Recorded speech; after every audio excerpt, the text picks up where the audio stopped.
আলাইকুম সবাইকে স্বাগতম জানাচ্ছি আজকে ডিএসসিপি ক্লায়েন্ট পার্টটাতে। তো গত পর্বে আমরা দেখেছিলাম ডিএসসিপি সার্ভার এবং ক্লায়েন্ট কিভাবে কানেক্টেড হতে পারে মাইক্রোটিক রাউটারের মাধ্যমে সার্ভার বানিয়ে, এবং পিসি এবং রাউটার দিয়ে আমরা কিভাবে কানেক্ট করতে পারি সেই জিনিসটা দেখিয়েছিলাম। আজকে যে বিষয়টি আমরা দেখব DSCP client configuration with MikroTik. আমরা একটি মাইক্রোটিকের মধ্যে ধরেন আমাদের আইএসপি একটা মাইক্রোটিকের মাধ্যমে আমাদেরকে কানেক্ট করবে, অথবা অন্য যে কোনো রাউটারের মাধ্যমে সে ডিএসসিপি সার্ভারের মাধ্যমে আমাকে একটা আইপি দিবে। যেমন ওএন হবে ডিএসসিপিতে, ধরেন আমার এই মাইক্রোটিকটাতে আমি ইথার 2 এর মধ্যে একটি ডিএসসিপি কনফিগার করে ইন্টারনেট কানেকশন আনবো কোনো আইএসপি থেকে। এই আইএসপি থেকে সাপোজ এই আইএসপি আমাকে বললো যে আপনি ডিএসসিপিতে কানেক্ট করে নেন। জাস্ট ডিএসসিপিতে কানেক্ট করলে আপনি 50 MB বা 100 MB ডাটা পেয়ে যাবেন, ইন্টারনেট পেয়ে যাবেন।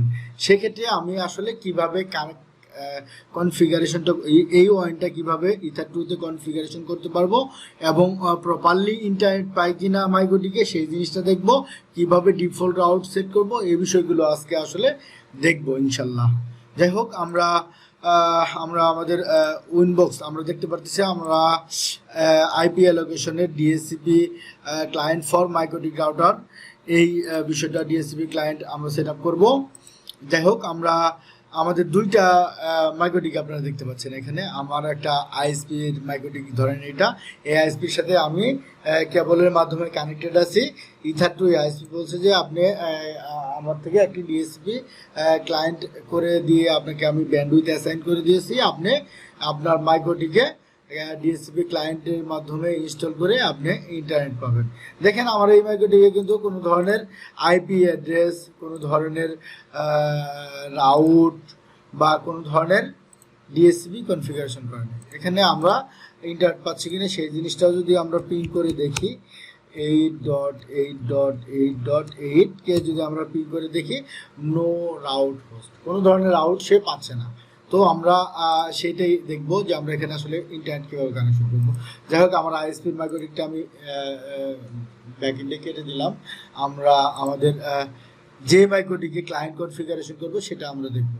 আমরা আইপিতে চলে যাব এবং ডিএসসিপি ক্লায়েন্টে চলে যাব। এখানে জাস্ট আমরা অ্যাডে ক্লিক করব। অ্যাডে ক্লিক করে আমরা এখানে এই দুইটা অপশন উঠিয়ে দেব। উঠিয়ে দিয়ে জাস্ট এখানে আমরা যে ইন্টারফেস মাধ্যমে কানেক্ট হব সেই ইন্টারফেসটা দিয়ে দিব। দিয়ে এখানে অ্যাড ডিফল্ট রাউট, আপনি যদি এখানে ইএস দেন সেক্ষেত্রে আপনার ডিফল্ট রাউট অ্যাড হবে। মানে আইপি গেটওয়েতে যে রাউটগুলো আমরা অ্যাড করে থাকি প্লাসের মাধ্যমে সেটা অ্যাড হবে। আর যদি আপনি আপনার আইএসপির কাছ থেকে গেটওয়েটা জানেন সেই ক্ষেত্রে আপনি নিজেও ম্যানুয়ালি এখানে গেটওয়ে কনফিগার করতে পারবেন। যাই হোক, আমরা ওটাও দেখাবো। আমরা এখানে যদি ইএস দিয়ে দিই, এখানে ইএস নো ক্লাসলেস এটাও দিতে পারেন। নো দিলে কোনো ধরনের রাউট হবে না। যাই হোক, আমরা ইএস যদি দিই সেক্ষেত্রে আমাদের সবচেয়ে বেস্ট। যাই হোক, এখানে অ্যাপ্লাই ওকে দিলেই আমাদের ক্লায়েন্ট কনফিগারেশন শেষ। দেখেন এখানে অলরেডি ডিএসসিপিতে একটি আইপি পোল পেয়ে গিয়েছে মাইক্রোটিক। তো সেক্ষেত্রে আমাদের মাইক্রোটিক এখন আইএসপির সাথে কানেক্টেড। আমরা দেখি কোনো ধরনের রাউট অ্যাড হয়েছে কিনা সেটাও আমরা দেখবো।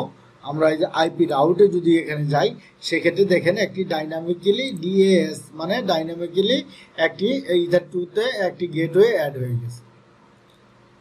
এখন যদি ধরেন আমরা এটা এই ক্লায়েন্টটা আমরা যদি কেটে দেই এবং রাউট যদি কেটে দেই সেক্ষেত্রে আমাদের কি হবে, আমরা ধরেন আবারও অ্যাড করলাম, প্লাসে ক্লিক করলাম। প্লাসে ক্লিক করে আমরা যদি এখানে ইথার 2 সিলেক্ট করি এবং এই দুটো অপশন যদি উঠিয়ে দেই, অ্যাপ্লাই ওকে দেই, সেক্ষেত্রে আমার আইপিটা আবার পেয়ে যাবে এবং রাউটটা অলরেডি পেয়ে গিয়েছে। সরি, আমি ভুল করেছি, আমি আবারও দেখাচ্ছি। আমরা প্লাসে ক্লিক করে যদি ইথার 2 সিলেক্ট করে দেই সেক্ষেত্রে এখানে যদি নো দেই তাহলে কোনো ধরনের রাউট অ্যাড হবে না। দেখেন নো দেওয়াতে আমাদের এখানে কোনো ধরনের রাউট অ্যাড হয়নি। এটা শুধুমাত্র /30 একটা ইয়াতে জানানো রয়েছে, বাট কোনো ধরনের ডিফল্ট রাউট হয়নি। সেক্ষেত্রে আমি কোনো ধরনের অ্যাক্সেস পাবো না, শুধুমাত্র আইপি কানেক্টেড হয়েছে, আইপি লিস্ট পেয়েছে, বাট কোনো ধরনের রাউট হয় না। সেক্ষেত্রে যদি আমি স্ট্যাটিক রাউট দিতে চাই নিচ থেকে তাহলে আমরা প্লাসে ক্লিক করবো, 0 0 থাকবে। আমরা 10.10.20.1 এটা যদি আমরা আইএসপি বলে দেই সেক্ষেত্রে আমি এটা ডিফল্টভাবে দিলে ইথার 2 তে আমরা দেখেন আমাদের স্ট্যাটিক আউট হয়ে গেছে। তো আপনারা বুঝতে পারলেন আসলে বিষয়টা কিভাবে আমরা স্ট্যাটিকের ইয়েস এবং নো দুইটা অপশন ইউজ করে আমরা কিভাবে ডিএসসিপি ক্লায়েন্ট কনফিগারেশন করতে পারি। এক্ষেত্রে আমরা দেখি আসলে আমাদের কোনো ধরনের ডাটা ইনফরমেশন আসতেছে কিনা সেই জিনিসটা যদি আমরা দেখতে যাই সেক্ষেত্রে আমরা এই ডেটকে পিং করতেছি এবং এই ডেটকে পিং করার পরে আমরা এখানে ইন্টারনেট পাচ্ছি। তো আপনারা বুঝতে পারলেন কিভাবে মাইক্রোটিকের মধ্যে ডিএসসিপি ক্লায়েন্ট হিসেবে মাইক্রোটিককে ডিএসসিপি কনফিগারেশন করে সার্ভিস পেতে পারেন। তো সবাই ভালো থাকবেন, সুস্থ থাকবেন, আমরা নেক্সট ভিডিও নিয়ে আসবো ইনশাল্লাহ। তো আমাদের সাথে সবসময় থাকবেন এবং যাদের এই ক্লাসগুলো করতেছেন তারা ধৈর্য সহকারে পিছনের যে ভিডিওগুলো আছে সেগুলো আসলে দেখে আসবেন। আপনি পিছনের ভিডিওগুলো যদি কমপ্লিটভাবে দেখে না আসেন তাহলে আপনার আসলে এই কোর্সটা পরিপূর্ণ হবে না। সেই ক্ষেত্রে আপনাকে অনেক সময় অনেক জায়গায় যেয়ে প্রবলেম পড়ার লাগতে পারে। যাই হোক, আপনারা অবশ্যই ধৈর্য সহকারে সুন্দরভাবে ভিডিওগুলো দেখে আস্তে আস্তে কনফিগারেশন করবেন এবং প্রত্যেকটা ক্লাস নোট করে অ্যাসাইনমেন্ট আকারে রেখে দিবেন এবং পরবর্তীতে সেগুলো নিয়ে কাজ করবেন।